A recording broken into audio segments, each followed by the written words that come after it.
היו ימים חמים ימי בצורת, פני יפשוף כסדק אדמה, שדי כמל ולא נותר לקשורת, שאלתי, לקשתי, בשביל מה?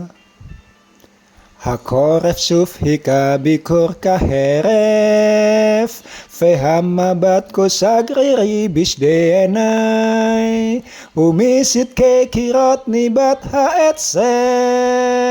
שאלתי, לקשתי עד מתי? אקלה טרף אמרו הערב, עלה נסר לו על גג ביתי. אני יודע, אני שומע, מישהו הולך תמיד איתי. אקלה טרף אמרו הערב, עלה נוסר לו על גג ביתי. אני יודע, אני שומע, מישהו הולך תמיד איתי.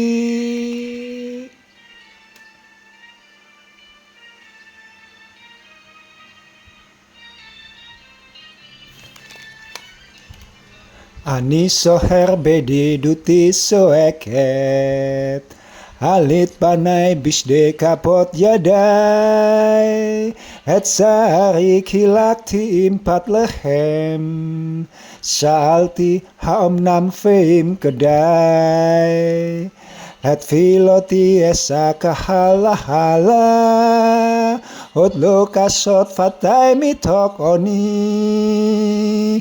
אני יודע מישהו למעלה, רואה אור הששית בקלוני. אקלה טרף אמרו הערב, עלה נוסר לו על גג ביתי. אני יודע, אני שומע, מישהו הולך תמיד איתי. אקלה טרף אמרו הערב, עלה נוסר לו על גג ביתי. אני יודע, אני שומע, מישהו הולך תמיד איתי.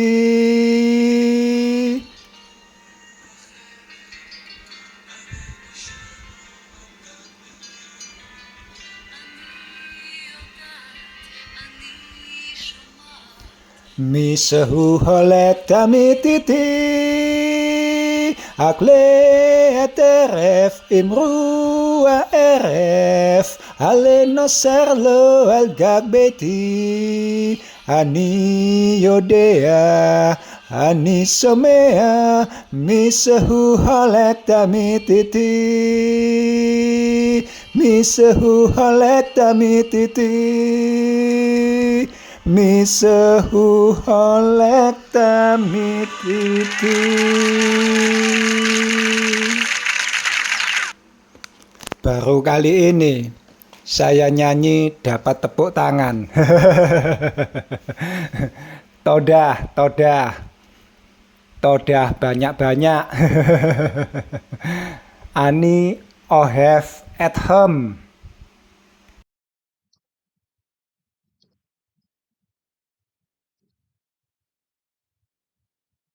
Shalom, damai Kristus beserta kita. Hari ini saya mau membahas sebuah frasa yang dalam bahasa Arab kira-kira bunyinya seperti ini. Insya Allah. Oh ya, kita masih punya video berseri tentang mengenal Tuhan. Video tersebut belum selesai. Saat ini saya sedang berproses untuk something terlebih dahulu. Setelah semua proses tersebut selesai, insya Allah akan saya lanjutkan materi kita tentang mengenal Tuhan. Bisa dimaklumi ya, saudara. Nah, untuk mengisi kekosongan ini, sementara waktu kita akan kupas sedikit sebuah frasa yang jarang dibahas oleh gereja, atau bahkan tidak pernah dibahas sama sekali, yaitu frasa insya Allah. Saya tidak mau membahas terlalu dalam. Di sini saya hanya mau menggarisbawahi satu perkara saja. Sekali lagi, hanya satu perkara saja. Baik, kita mulai. Besem Haaf, Vehaben, Verua Hakodes, Adone Ehad. Saudara-saudariku yang terkasih, kita sering mendengar saudara-saudari kita yang umat Islam mengucapkan frasa Insya Allah. Besok datang ya, anakku sunat. Insya Allah saya akan datang. Bulan depan datang ya, anakku nikah. Insya Allah. Nanti kita begini ya. Insya Allah. Nanti kita begitu ya. Insya Allah. Bahkan ketika diajak sholat pun masih insya Allah. Nanti malam ada pengajian di rumah. Datang ya. Insya Allah. Kita sendiri ketika mengundang teman kita yang muslim, hampir selalu bisa dipastikan mereka akan mengatakan insya Allah. Dan karena seringnya mereka umat Islam mengatakan insya Allah, sampai-sampai yang Kristen mengira bahwa insya Allah itu adalah ajaran Islam. Dan karena dipikir insya Allah itu adalah ajaran Islam, maka mereka yang Kristennya hanya sebatas KTP biasanya anti atau ogah mengatakan frasa tersebut. Insya Allah kan ajaran Islam, kita Kristen. Di Kristen tidak ada istilah insya Allah. Yang ada adalah ya dan amin. Haleluya. Saking bencinya kalau ajaran Kristen disamakan dengan ajaran Islam, sampai-sampai tidak mau menyebut frasa tersebut, atau tidak mau mengakui frasa tersebut. Tidak, insya Allah bukan ajaran Kristen. Masya Allah, saya katakan. Masya Allah yang saya maksudkan tentu saja adalah Masya Allah yang sudah mengalami pergeseran makna. Karena umat Islam sendiri sudah banyak menggeser-geser makna aslinya. Termasuk para kiainya, para ustadznya. Saya sering mendengarkan ceramah dari para ustadz ini. Kalau ceramah kan pakai toa, suaranya bisa terdengar satu kampung. Ustadznya ceramah, bla bla bla bla bla bla bla, ternyata maling. Masya Allah. Masya Allah yang disuarakan oleh si ustadz tersebut adalah Masya Allah yang sudah berubah makna. Si penceramah salah kaprah dalam memahami arti Masya Allah. Saya memang bukan umat Islam, tetapi setelah sedikit demi sedikit saya coba memahami ajaran Islam, sekarang saya tahu kalau si ustadz ini sudah gak benar. Doi sudah memelintir suatu ungkapan yang seharusnya bagus menjadi sesuatu yang tidak bagus. Tapi umatnya sendiri tidak ada yang protes. Saya pikir kalau ustadznya saja tidak mengerti, apalagi umatnya. Jadi bagaimana umat mau protes? Ya sudahlah.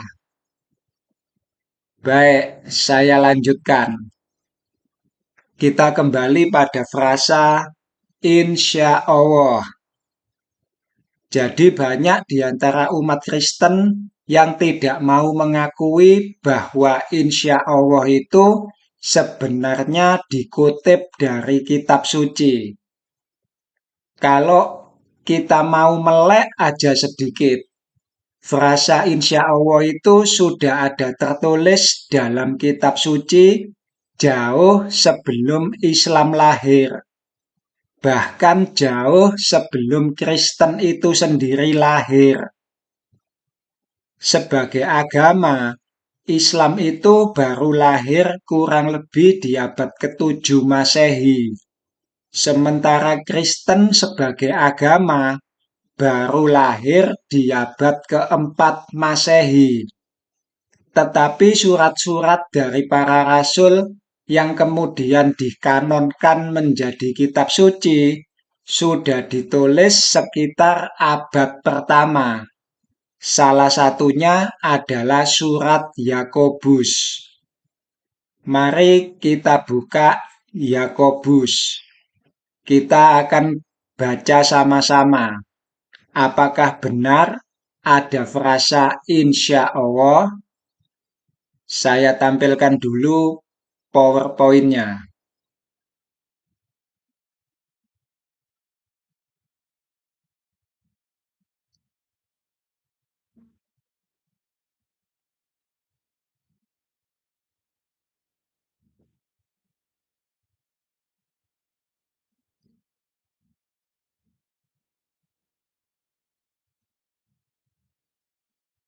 Kita buka Yakobus 4 ayat 13 sampai dengan ayat 17. Kita baca sama-sama. Jadi sekarang, hai kamu yang berkata, hari ini atau besok kami berangkat ke kota Anu, dan di sana kami akan tinggal setahun dan berdagang serta mendapat untung. Sedang kamu tidak tahu apa yang akan terjadi besok. Apakah arti hidupmu? Hidupmu itu sama seperti uap yang sebentar saja kelihatan lalu senyap. Sebenarnya kamu harus berkata, jika Tuhan menghendakinya, kalian garis bawahi tulisan itu.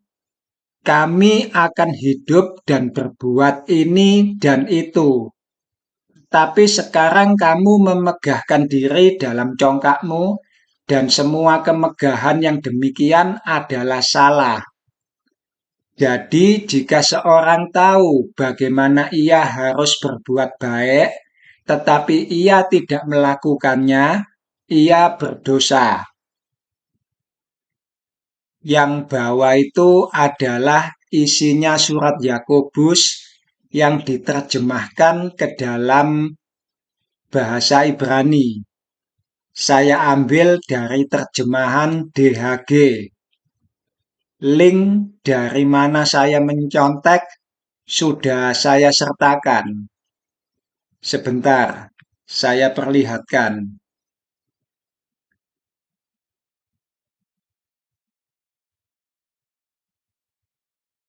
Nah, itu adalah link contekan saya.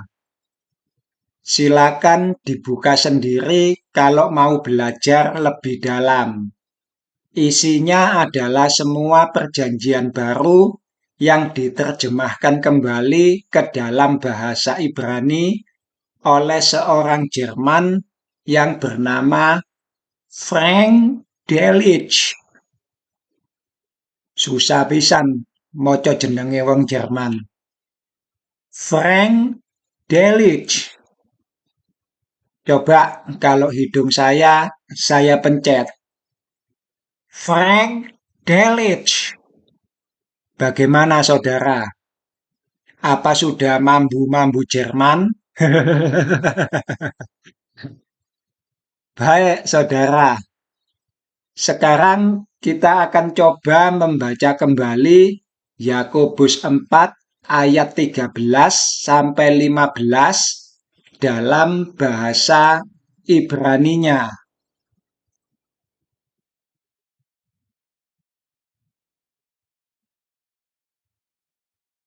Kita baca sama-sama ya.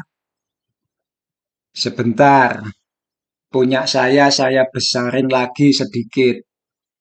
Rapati ketok aku. Oke, kita baca sama-sama. Hoi ha omrim nelha hayom umahar leir peh lo klonit almonit vena vna aseh sam sanah ahad lishor bah ul ul harbot refak flo tet u mah yelet yom mahar ki meh haye hayehem asan hem aser nirah kim as rega vea veahar kalah fayelah tahat aser tomru im yirtsah yirtseh adonai veni kaha vnik yeh naaseh kasoh kasoh vnik yeh naaseh kasoh kasoh. Itu tadi bacaan kita ala kadarnya. Enakan nyanyi timbang moco.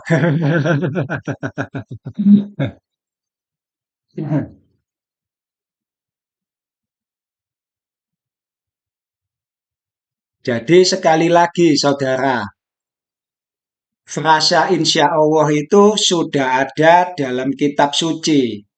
Tepatnya dalam surat Yakobus 4 ayat 15. Jika Tuhan menghendakinya, im yirtseh Adonai, ean ho kurios telese.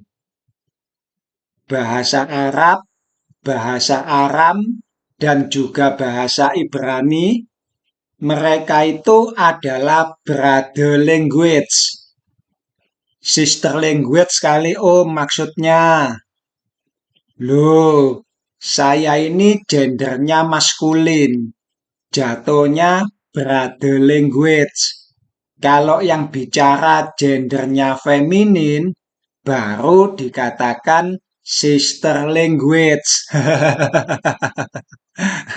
Intermezzo, saudara.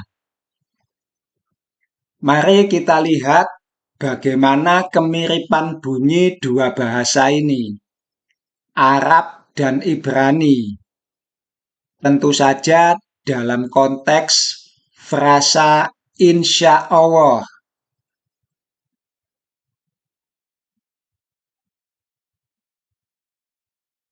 Im adalah bahasa Ibraninya, sedangkan in adalah bahasa Arabnya. Im menjadi in, im in, im in, im in. Bunyinya mirip bukan? Yirtseh menjadi syah. Di mana miripnya? Sabar bos. Kita buka slide selanjutnya. Yirtseh berasal dari akar kata res, sade, dan he. Tiga huruf ini bisa dibaca ratsah, rotseh, juga ratson. Ratsah, rausah, ratsah, rausah. Mirip juga dengan bahasa Jawa. bisa kita gunakan untuk belajar mengingat. Nanti baru kita ring the bell. Ingin, mana sempet. Ratsah, rausah. Rausah apa? Rausah neko-neko. Kita gatuk-gatukke dengan bunyi yang mirip. Nanti baru kita ring the bell. Ingin, mana sempet. Ratsah, rausah. Ring the bell. Ingat rausah, langsung ingat ratsah. Ingin, rausah. Apa bahasa Ibraninya ingin? Ingin, rausah. Langsung ingat. Oh, ratsah. Ratsah apa? Ratsah neko-neko. Begitu, saudara ya. Balik lagi pada persamaan bunyi dengan bahasa Arab tadi. Ratsah dalam bahasa Ibrani menjadi sya'ah dalam bahasa Arab. Ratsah sya'ah. Ratsah sya'ah. Sekarang sudah mirip bukan?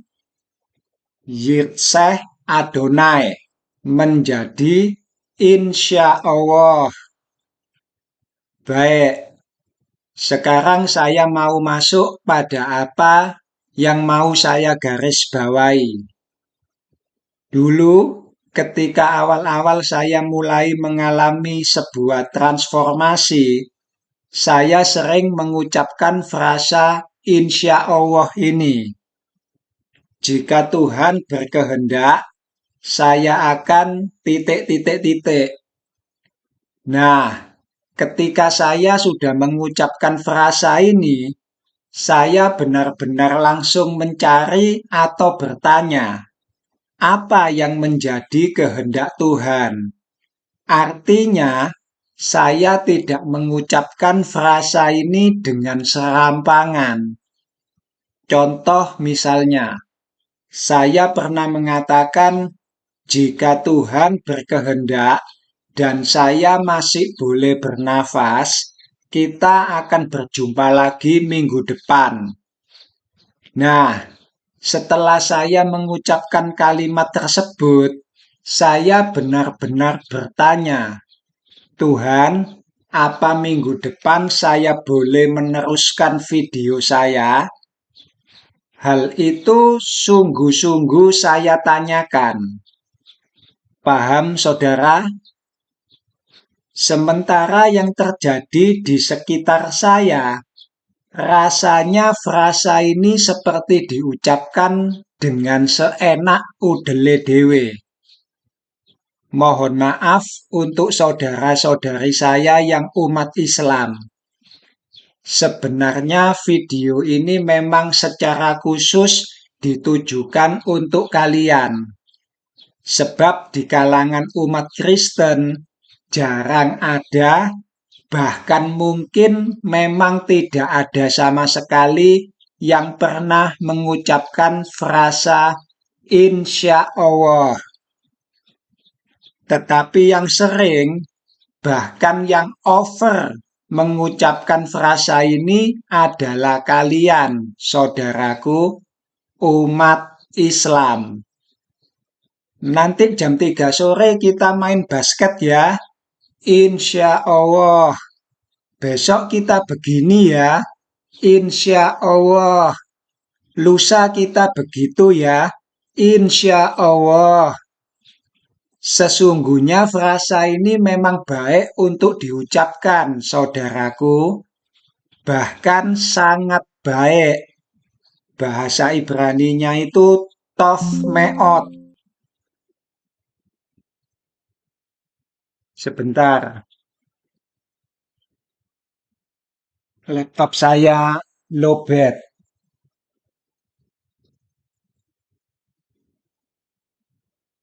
Oke, saya lanjutkan.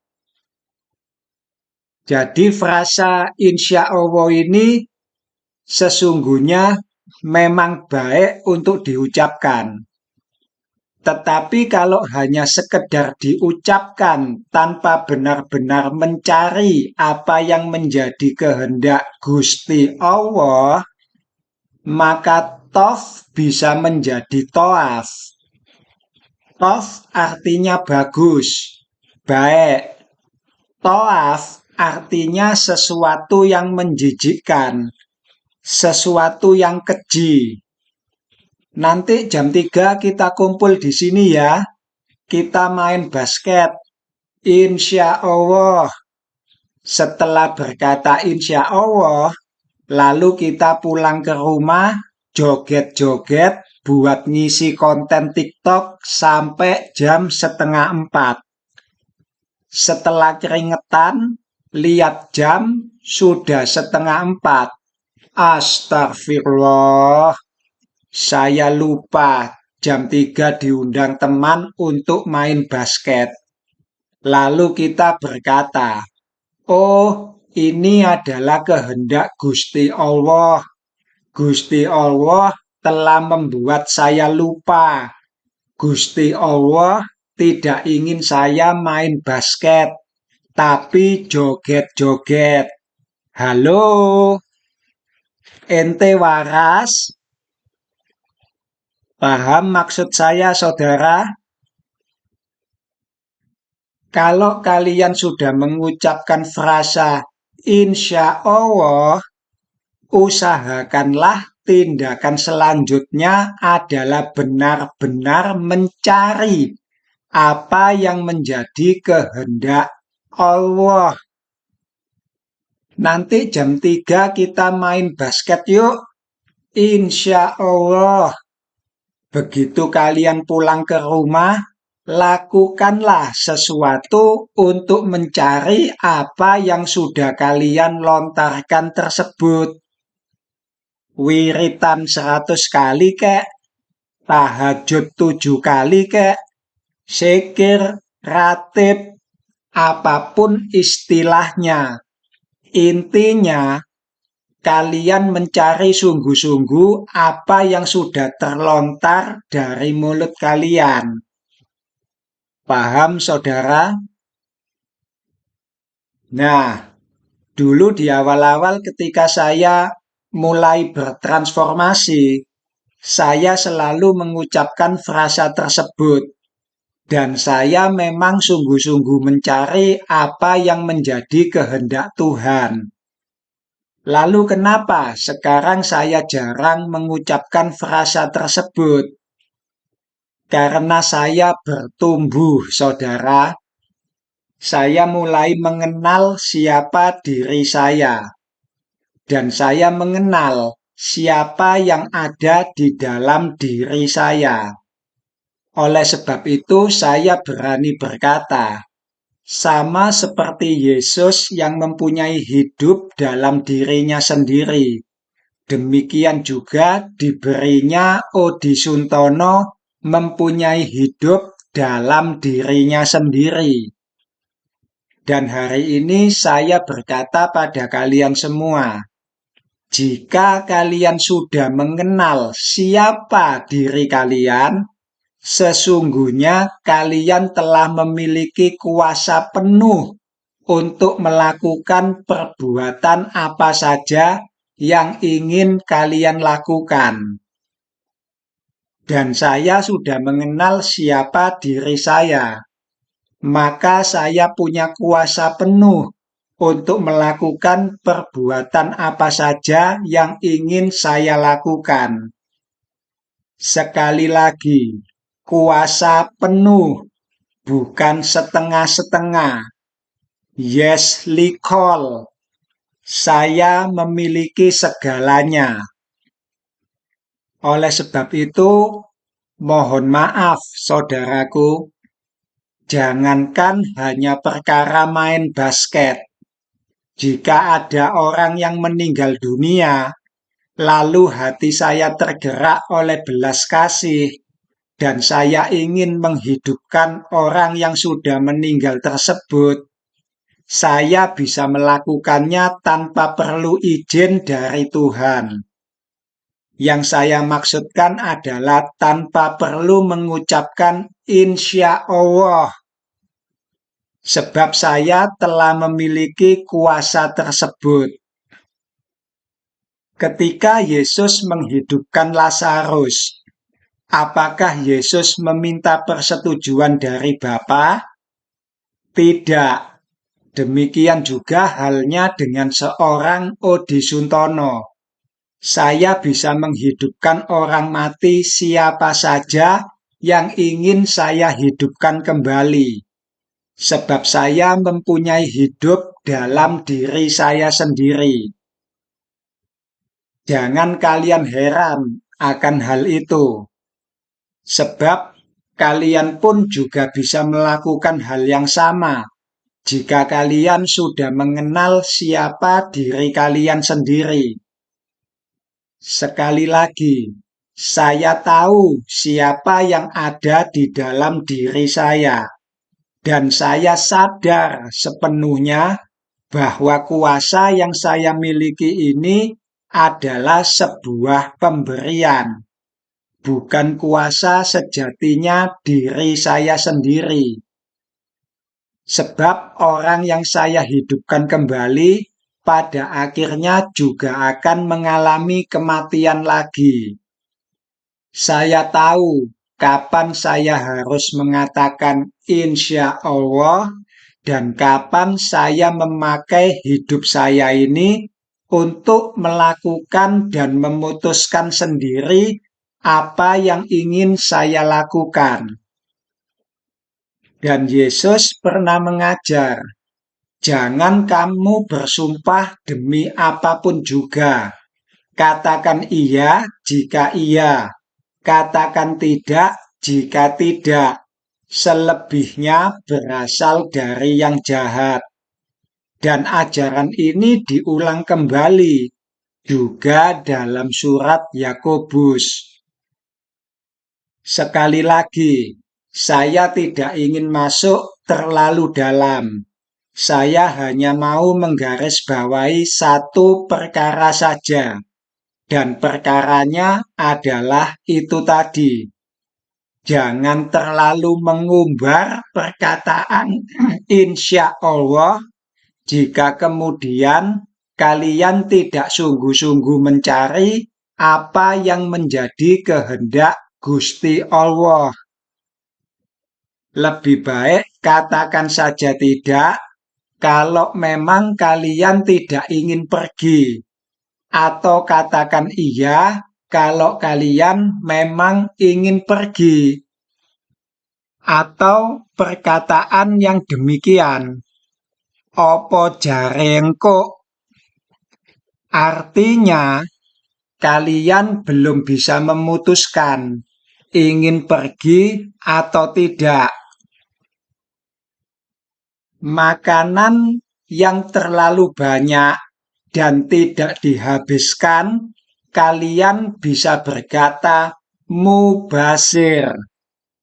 Bagaimana dengan perkataan baik yang terlalu banyak diucapkan tapi tidak benar-benar dilakukan?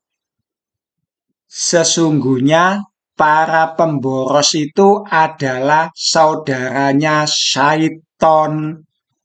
Surat Al-Isra 27. Saya rasa itu saja yang hendak saya garis bawahi. Besem Haaf, Vehaben, Verua Hakodes, Adonai Echad. Shalom